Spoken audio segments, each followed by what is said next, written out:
ನಮಸ್ಕಾರ ಸ್ನೇಹಿತರೆ, ಇವತ್ತಿನ ವಿಡಿಯೋದಲ್ಲಿ ವೃಶ್ಚಿಕ ರಾಶಿಯವರಿಗೆ ಒಂದು ವಿಶೇಷವಾದ ಮಾಹಿತಿಯನ್ನ ಹೇಳ್ತೀನಿ ನೋಡಿ.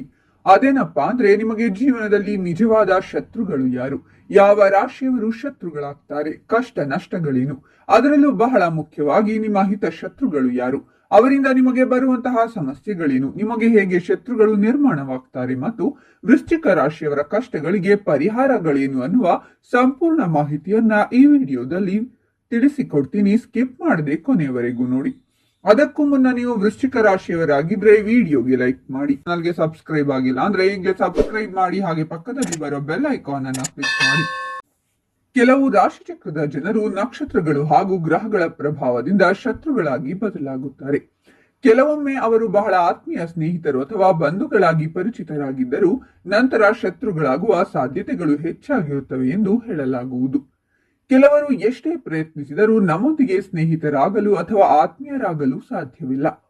ಯಾಕೆ ಅನ್ನೋದಾದ್ರೆ, ನಮ್ಮ ರಾಶಿ ಹಾಗೂ ಅದರ ಅಧಿಪತಿಗಳ ಪ್ರಭಾವ ನಮ್ಮ ಮೇಲಿರುತ್ತೆ.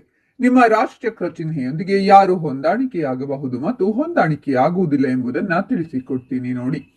ಒಂದು ರಾಶಿಯನ್ನ ನೋಡಿದಾಗ ನಾವು ಮುಖ್ಯವಾಗಿ ರೋಗ ಸ್ಥಾನ, ಅಡೆತಡೆ ಸ್ಥಾನ, ಸಹಾಯದ ಸ್ಥಾನ, ಕೆಲಸದ ಸ್ಥಾನ, ಕರ್ಮದ ಸ್ಥಾನ, ಶತ್ರು ಸ್ಥಾನ ಇವೆಲ್ಲವನ್ನ ನೋಡ್ತೀವಿ. ಈ ಶತ್ರು ಸ್ಥಾನ ಅಂದಾಗ ಬರುವಂತಹ ವಿಚಾರಗಳು ಏನು ಅಂದ್ರೆ, ಸಾಲಬಾಧೆ, ಶತ್ರುಬಾಧೆ, ರೋಗ ಬಾಧೆ, ಬಾಧಕ ಸ್ಥಾನ ಅನ್ನುವಂಥದ್ದು. ನಿಮಗೆ ಸಂಕಷ್ಟಗಳನ್ನ ಕೊಡುವುದು 6ರ ಸ್ಥಾನ, 8ರ ಸ್ಥಾನ, ಹಾಗೆ 12ರ ಸ್ಥಾನ. ವೃಶ್ಚಿಕ ರಾಶಿಯವರಿಗೆ ಸಮಸ್ಯೆಗಳು ಹೇಗೆ ಶುರುವಾಗುತ್ತೆ, ಅವರಿಗೆ ಶತ್ರು ಬಾಧೆ ಹೇಗೆ ಬರುತ್ತೆ ಅಂತ ನೋಡುವುದಾದ್ರೆ, ಮೊದಲನೆಯದಾಗಿ ವೃಶ್ಚಿಕ ರಾಶಿ ಜಲತತ್ವ. ನಿಮಗೆ ನಿಮ್ಮ ಮನಸ್ಥಿತಿನೇ ದೊಡ್ಡ ಶತ್ರುವಾಗಿ ಪರಿಣಾಮ ಬೀರುತ್ತೆ. ವೃಶ್ಚಿಕ ರಾಶಿಯಲ್ಲಿ ಚಂದ್ರ ನೀಚ ಸ್ಥಾನದಲ್ಲಿರುತ್ತಾನೆ. ನಿಮ್ಮ ಮನಸ್ಥಿತಿ, ಆ ಮನಸ್ಥಿತಿಗೆ ಅನುಗುಣವಾಗಿ ಶತ್ರು ಬಾಧೆ ಉತ್ಪತ್ತಿಯಾಗುತ್ತೆ. ನಿಗೂಢವಾಗಿರುವಂತಹ ಕಾರ್ಯಚಟುವಟಿಕೆಗಳು. ವೃಶ್ಚಿಕ ರಾಶಿಯವರು ತುಂಬಾ ಸೈಲೆಂಟ್ ಆಗಿ ಏನು ಗೊತ್ತಿಲ್ಲ ಅನ್ನುವ ಹಾಗೆ ಇರ್ತಾರೆ. ಯಾವಾಗಾದ್ರೂ ಒಂದ್ಸಲ ಕುಟುಕಿ ಬಿಡ್ತಾರೆ. ಶತ್ರುಗಳು ಹೇಗೆ ಪರಿಣಾಮವನ್ನ ಬೀರುತ್ತಾರೆ ಅಂದ್ರೆ, ಯಾವಾಗ ನೀವು ಸುಮ್ಮನೆ ಗೊತ್ತಿಲ್ಲ, ಏನು ಮಾಡೇ ಇಲ್ಲ ಅನ್ನುವಂತಹ ಮನೋಭಾವನೆಯಲ್ಲಿ ಇರ್ತೀರಾ. ಚೆನ್ನಾಗಿದ್ದು ಇದ್ದಕ್ಕಿದ್ದಂತೆ ಕೋಪಗೊಂಡು ಸಮಸ್ಯೆಗಳನ್ನ ಮಾಡಿಕೊಳ್ತೀರಾ. ಇದರಿಂದ ಶತ್ರುಗಳು ಉತ್ಪತ್ತಿಯಾಗ್ತಾರೆ, ಸಂಕಷ್ಟಗಳು ಉತ್ಪತ್ತಿಯಾಗುತ್ತೆ, ಸಾಲ ಬಾಧೆಗಳು ಉತ್ಪತ್ತಿಯಾಗುತ್ತೆ, ಬಾಧೆಗಳು ಹೆಚ್ಚಾಗುತ್ತೆ. ತನ್ನ ಮನಸ್ಥಿತಿಯೇ ಶತ್ರುವಾಗಿ ಪರಿಣಾಮ ಬೀರುತ್ತೋ ಅಲ್ಲಿ ಬುದ್ಧಿಯ ಪ್ರಮಾಣ ಕಡಿಮೆಯಾಗುತ್ತೆ.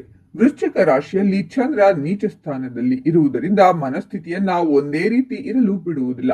ಬಹಳ ಮುಖ್ಯವಾಗಿ ಬಾಧೆ ಪ್ರಾರಂಭವಾಗುವಂಥದ್ದು ಮೊದಲ ಹಂತ 6ರ ಸ್ಥಾನ. ಈ ಬಾಧೆಗಳು ಯಾವಾಗ ಪ್ರಾರಂಭವಾಗುತ್ತೋ ಕಷ್ಟಗಳು 100ಕ್ಕೆ 100 ಭಾಗ ಬರುತ್ತೆ. ಹಾಗಾಗಿ ವೃಶ್ಚಿಕ ರಾಶಿಯವರಿಗೆ ನಿಮ್ಮ ಮನಸ್ಥಿತಿ ಬಹಳ ಮುಖ್ಯ. ನಿಮ್ಮ ನೆರೆಹೊರೆಯವರು ಶತ್ರುಗಳಾಗಿ ಪರಿಣಾಮವನ್ನ ಬೀರ್ತಾರೆ. ಬಂಧು ಬಾಂಧವರು ಶತ್ರುಗಳಾಗಿ ಪರಿಣಾಮವನ್ನ ಬೀರುವಂತದ್ದಿರುತ್ತೆ. ನಿಮ್ಮಲ್ಲಿರುವಂತಹ ಒಂದು ಅಹಮ್ಮನ್ನ ನೀವು ಅಥವಾ ನಿರ್ಲಕ್ಷ್ಯ ಮಾಡುವ ಗುಣವನ್ನ, ನಿಮ್ಮ ಮನಸ್ಥಿತಿಯನ್ನ ಸರಿಪಡಿಸಿಕೊಳ್ಳಿ. ನಿಮಗೆ ಶತ್ರು ಯಾರು ಅಂದ್ರೆ, ನಿಮ್ಮ ಮನಸ್ಥಿತಿ, ನಿಮ್ಮಲ್ಲಿರುವಂತಹ ಈ ಬುದ್ಧಿವಂತಿಕೆ. ವೃಶ್ಚಿಕ ರಾಶಿಯಲ್ಲಿರುವವರಿಗೆ ಸ್ನೇಹಿತರು ತುಂಬಾ ವಿರಳ. ಯಾರು ಒಂದಷ್ಟು ಸ್ನೇಹಿತರು ಮಾತ್ರ ನಿಮಗೆ ಹತ್ತಿರವಾಗಿರುವಂತಹ ಸಾಧ್ಯತೆ ಇರುತ್ತೆ. ಯಾಕಂದ್ರೆ ಅಷ್ಟಮ ಸ್ಥಾನ ಬುಧ, ಬಂಧು ಮಿತ್ರರು ಕಡಿಮೆಯಾಗ್ತಾರೆ. ಯಾಕಂದ್ರೆ ನಿಮ್ಮ ಮನಸ್ಥಿತಿಯ ಪರಿಣಾಮದಿಂದ. ನಿಮ್ಮ ಮನಸ್ಥಿತಿಯನ್ನ ತಾವು ಸರಿ ಮಾಡಿಕೊಂಡ್ರೆ ಬಾಧೆಯನ್ನ ಅನುಭವಿಸುವಂತಹ ಪ್ರಮಾಣ ಕಡಿಮೆಯಾಗುತ್ತೆ. ಇನ್ನು ವೃಶ್ಚಿಕ ರಾಶಿಯವರಿಗೆ ಶತ್ರುಗಳಾಗುವ ರಾಶಿಗಳು ಯಾವುವೆಂದರೆ, ಮೊದಲನೆಯದಾಗಿ ಮಿಥುನ ರಾಶಿ. ನೀವು ಮತ್ತು ಮಿಥುನ ರಾಶಿಯ ವ್ಯಕ್ತಿಗಳು ವ್ಯತಿರಿಕ್ತ ವ್ಯಕ್ತಿತ್ವಗಳು.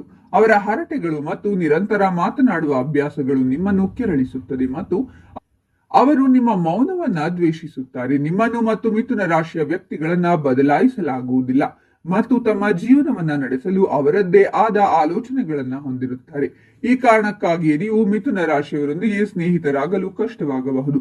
ಸ್ವಭಾವತಃ ಸ್ವತಂತ್ರ ಮಿಥುನ ರಾಶಿಯ ವ್ಯಕ್ತಿಗಳು ನಿಮ್ಮ ಅಸೂಯೆ ಅಹಿತಕರವೆಂದು ಕಂಡುಕೊಳ್ಳುತ್ತಾರೆ ಮತ್ತು ಅವರ ಹಿಡಿತವನ್ನ ನೀವು ಅರ್ಥ ಮಾಡಿಕೊಳ್ಳಲು ಸಾಧ್ಯವಿಲ್ಲ. ಎರಡನೆಯದಾಗಿ ಕುಂಭರಾಶಿ. ನೀವು ಮತ್ತು ಕುಂಭರಾಶಿಯವರು ಯಾವಾಗಲೂ ಒಬ್ಬರನ್ನೊಬ್ಬರು ಬದಲಾಯಿಸುವ ಬಗ್ಗೆ ಯಾವಾಗಲೂ ಯೋಚಿಸುತ್ತೀರಾ. ಕುಂಭರಾಶಿಯವರು ನಿಮಗೆ ಸಂಪೂರ್ಣವಾಗಿ ಅನಿರೀಕ್ಷಿತರಾಗಿದ್ದಾರೆ ಮತ್ತು ಅವರನ್ನು ಅರ್ಥ ಮಾಡಿಕೊಳ್ಳುವುದು ನಿಮಗೆ ದೊಡ್ಡ ಸವಾಲಾಗಿದೆ. ಇವರು ನಿಮ್ಮ ಆಕರ್ಷಣೆಯನ್ನ ವಿರೋಧಿಸುವುದಿಲ್ಲ. ಭೂಮಿಯ ಅಡಿಯಲ್ಲಿ ಹುದುಗಿರುವ ವಸ್ತುಗಳನ್ನ ಗ್ರಹಿಸುವ ನಿಮ್ಮ ಸಾಮರ್ಥ್ಯವು ಇವರನ್ನ ಬೆರಗುಗೊಳಿಸುತ್ತದೆ ಮತ್ತು ಅವರ ಉಗುರುಗಳನ್ನ ಕಚ್ಚುವಂತೆ ಮಾಡುತ್ತದೆ. ನೀವು ಅವರ ಮರೆವುಗಳನ್ನ ಸಹಿಸುವುದಿಲ್ಲ ಮತ್ತು ಅವರು ನಿಮ್ಮ ಅಸೂಯೆಯನ್ನ ಸಹಿಸುವುದಿಲ್ಲ. ಆದ್ದರಿಂದ ಇಬ್ಬರು ಪರಸ್ಪರ ಸ್ನೇಹಿತರಾಗಲು ಅಸಾಮಾನ್ಯ ವ್ಯಕ್ತಿತ್ವಗಳು. ವೃಶ್ಚಿಕ ರಾಶಿಯವರು ಇವೆಲ್ಲ ಸಂಕಷ್ಟಗಳಿಂದ ಹೊರಬರಬೇಕು ಅಂದ್ರೆ ವಿಶೇಷವಾಗಿ ನೀವು ಚಂದ್ರನ ಯಂತ್ರವನ್ನ ಆರಾಧನೆಯನ್ನ ಮಾಡಬೇಕು. ಓಂ ಸೋಂ ಸೋಮಾಯ ನಮಃ. ಈ ಯಂತ್ರವನ್ನ ಪೂಜೆ ಮಾಡಿ, ಸಾಧ್ಯವಾದರೆ ಬೆಳ್ಳಿ ಯಂತ್ರವನ್ನ ಪೂಜಿಸಿ ಅಥವಾ ಕಾಪರ್ ಯಂತ್ರ ಆದ್ರೂ ಪರವಾಗಿಲ್ಲ. ಇದರಿಂದ ನಿಮ್ಮ ಮನಸ್ಥಿತಿ ಸುಧಾರಿಸುತ್ತೆ, ನಿಮ್ಮ ಕಷ್ಟಗಳು ನಷ್ಟಗಳು ದೂರವಾಗುತ್ತೆ. ಇನ್ನು ಈ ಮಾಹಿತಿ ನಿಮಗೆ ಇಷ್ಟ ಆದ್ರೆ ತಪ್ಪದೆ ವಿಡಿಯೋಗೆ ಲೈಕ್ ಮಾಡಿ, ಓಂ ಚಂದ್ರಾಯ ನಮಃ ಅಂತ ಕಾಮೆಂಟ್ ಮಾಡಿ ಮತ್ತು ಅವರಿಗೂ ಕೂಡ ಒಳಿತಾಗಲಿ. ಧನ್ಯವಾದಗಳು.